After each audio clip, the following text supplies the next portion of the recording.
Hello সবাইকে, আজকে আমাদের প্র্যাকটিস নোটসের আরও একটা এপিসোড আপনাদের সাথে শেয়ার করতে যাচ্ছি। সো আজকে আমরা এই Q4 এর অ্যান্সারটা দেওয়ার চেষ্টা করব অ্যান্ড বোঝার চেষ্টা করব যে Q4 এ এখানে মার্কেট স্ট্রাকচার কি হয়েছে, যে কারণে আমাদেরকে এখানে বাই করা উচিত অর এখানে সেল করা উচিত।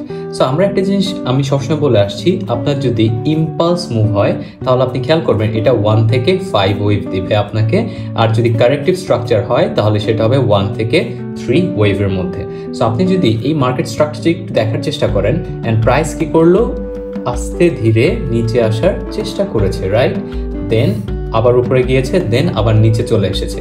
সো এইখানে যদি আমি নর্মাল স্ট্রাকচার যদি নর্মাল কাউন্টিং করি তাহলে এখানে হচ্ছে কি 1, দেন ওয়েভ 2 কোথায় এখানে, দেন এটা কি ওয়েভ 3, রাইট? আমরা কি 5টা ওয়েভ পেয়েছি? না, রাইট? অ্যান্ড আপনি যদি খেয়াল করেন, আপনি যদি এখান থেকে এ পর্যন্ত ফিবোনাচি টানেন, আপনি দেখবেন এই যে প্রাইসটা এটা 618% যে লেভেলটা, ওইটা 0.618 যে পার্সেন্টেজটা আছে সেটাকে ওভারল্যাপ করছে। তার মানে দেয়ার ইজ এ চান্স যে এইটা ইম্পালসিভ স্ট্রাকচার না, এর মানে কি এটা হচ্ছে কারেক্টিভ স্ট্রাকচার।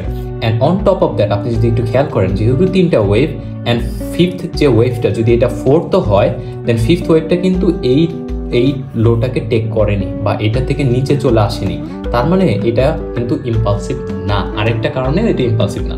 সো আমরা যদি এইটা বুঝে থাকি তাহলে আমরা অলরেডি গেস করতে পারছি যে এখানে বাই করাটা বেটার অপশন।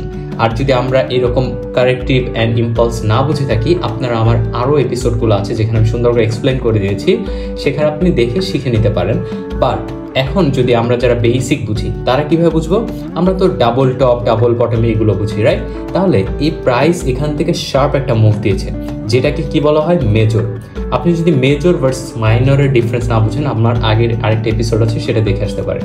তার মানে এই মেজর সাপোর্ট রেঞ্জে সাপোর্ট কি কেউ সেল করে?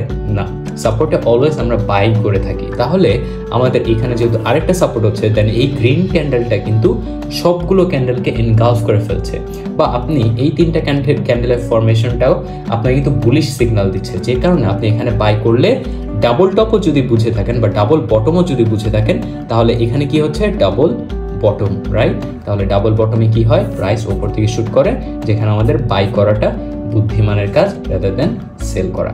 সো এইভাবে আমরা বেসিক্স কিছু ক্রাইটেরিয়া জেনেও আমরা এখানে double top double bottom, major swing point, minor swing point, corrective structure, impulse, এগুলো বেসিক বুঝেও আমরা এই ধরনের সেটআপগুলো ট্রেড করতে পারি।